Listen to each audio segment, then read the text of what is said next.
Bonjour à tous, c'est Petit Quick et je vous retrouve aujourd'hui dans cette nouvelle vidéo les amis pour vous reparler de coloriage. Aujourd'hui on va faire un petit speed coloring encore une fois parce que je sais que vous adorez ça et vous êtes nombreux à me demander à refaire des coloriages etc. Et donc c'est ce qu'on va faire aujourd'hui, j'espère que ça vous fait très plaisir. Surtout qu'on va pas se mentir, c'est l'activité parfaite quand on s'ennuie et qu'on n'a rien à faire. Donc c'est le moment idéal pour vous partager mon coloriage et j'espère que vous en faites plein également chez vous. Pour ma part, j'ai décidé de faire un coloriage dans l'album des grands classiques Disney, le tome 2, donc un très vieux tome, il est sorti au tout début des coloriages mystères. Et donc j'ai choisi ce tome parce que c'est un de mes préférés tout simplement. Je préfère grandement les anciens tomes des grands classiques Disney coloriage mystère que les nouveaux que je trouve beaucoup moins bien faits. Il y a moins de détails, les couleurs sont très sombres, il y a beaucoup d'erreurs etc. Ce n'est que mon avis, ça n'engage que moi, mais je préférais vraiment les coloriages des premiers tomes. Et dans le tome 2 ils sont vraiment très beaux, je peux vous en montrer certains exemples que j'ai déjà fait d'ailleurs. Voilà par exemple le petit Eureka de la petite sirène qui n'a pas été fait par moi, il a été fait par ma pote Hilo avec qui on passait des soirées entière à regarder Desperate Housewives en faisant des coloriages mystères. Et il est pas si mal, hein, elle l'a bien fait, alors qu'on travaillait avec du feutre à l'époque, hein, j'avais pas le même matériel que maintenant. Vous allez voir qu'au feutre, il y en avait qui étaient un peu moins jolis quand même, on voyait les traces de crayon.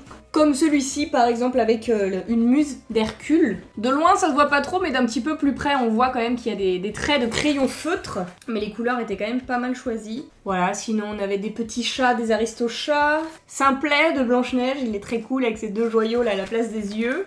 Ah, j'avais fait celui-là aussi, c'était un mouchou avec Criki que je trouve très mignon. Là j'avais mon bon matériel, hein. Je l'ai fait au crayon de couleur celui-ci, donc je trouve le rendu déjà un petit peu plus satisfaisant. Enfin voilà quoi, j'avais fait Cusco également. Enfin bref, je trouve les illus très très jolis. On a Triton de la petite sirène. Ou encore bébé Hercule avec Pégase et Pampan Miss Bunny. Enfin bref voilà, il y en a beaucoup. J'en ai pas fait énormément dans cet album, mais mon goal ultime de toute façon un jour c'est de réussir à compléter un album parce que j'en ai vraiment beaucoup et j'en ai aucun qui est fait à 100%, très loin de là même, donc voilà, on va avancer celui-ci aujourd'hui, le tome 2 des grands classiques Disney. N'hésitez pas à me dire dans les commentaires quel album vous avez vous et quel est votre préféré parmi tous vos albums si vous en avez plusieurs.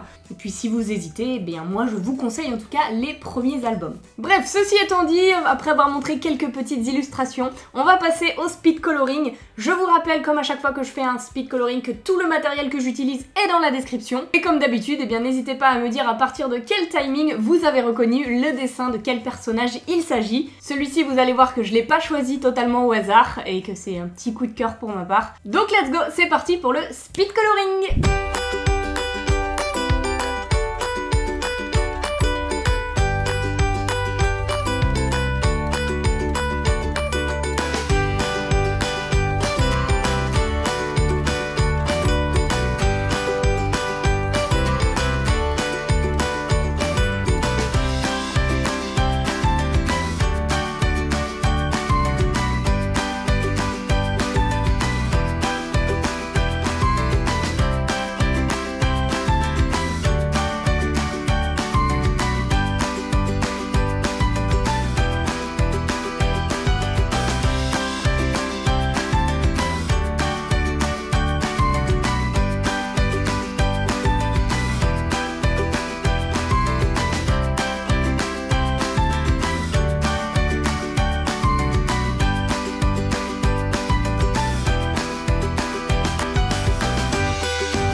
résultat du coloriage. Je pense que vous l'avez reconnu assez vite parce que les petits écureuils ont fait surface très tôt dans le coloriage. En même temps, ils prennent une grosse partie du dessin et je les adore, tic et tac, mes chouchous. Pour toujours, ils passent pas au-dessus de l'alien quand même dans mon cœur, mais j'adore ces deux petits. Et je trouve qu'il n'y a pas beaucoup de coloriage d'eux, donc j'étais très contente de pouvoir en faire un là aujourd'hui. Et pas n'importe lequel, là les deux ils sont trop complices et tout, ils portent des glands, enfin j'aime trop, ils sont géniaux. Voilà, c'est le coloriage que j'ai choisi pour aujourd'hui. N'hésitez pas à me dire ce que vous en pensez, le résultat final, est-ce que ça vous plaît? Franchement, moi je suis pas trop déçue, je suis même très contente, je trouve que j'ai bien choisi les couleurs, etc. Maintenant je fais un peu moins d'erreurs de couleurs qu'au début, parce que quand on choisit nos couleurs au début, c'est toujours un petit peu délicat comme étape on va dire, mais là non, je m'en suis bien sortie. On reconnaît bien les différences entre tic et tac au niveau des couleurs et je trouve que ça leur correspond plutôt bien. Donc voilà, moi je suis plutôt fière de mon dessin, mais comme d'habitude ça va être à vous de le noter et de me donner une petite note sur 10 pour me dire ce que vous en avez pensé tout simplement. Voilà. Et d'ailleurs je profite de cette petite vidéo parce que je sais que vous êtes énormément à faire plein de coloriages en ce moment et vous me l'envoyez de temps en temps sur les réseaux sociaux, mais je sais qu'il y en a beaucoup parmi vous qui le font, qui me le disent dans les commentaires etc, mais qui ne me montrent pas forcément leur coloriage, mais moi j'adore voir ça. Donc vu que vous pouvez pas me les partager directement en commentaire là sous la vidéo YouTube, puisqu'on ne peut pas faire ça sur YouTube malheureusement, je vous invite à partager vos coloriages mystères que vous avez fait sur Disney ou autre d'ailleurs, sur les réseaux sociaux avec le hashtag coloriage PtitQuick, tout simplement. Mettez-moi ça sur Instagram ou Twitter et du coup peut-être que je repartagerai certains d'entre vous si vous me mentionnez avec le @PtitQuick et ça me fera très plaisir de voir vos œuvres parce que j'imagine que vous êtes beaucoup à être plus talentueux que moi, certainement. Donc n'hésitez pas à jouer le jeu, je pense que ça peut être très sympa. Et puis du coup, j'espère que cette vidéo vous a plu les amis. Si c'est le cas, eh bien n'hésitez pas à me laisser un petit pouce bleu et abonnez-vous, ça me ferait super plaisir. Et sur ce, en attendant la prochaine vidéo, eh bien je vous fais d'énormes bisous et je vous dis à bientôt!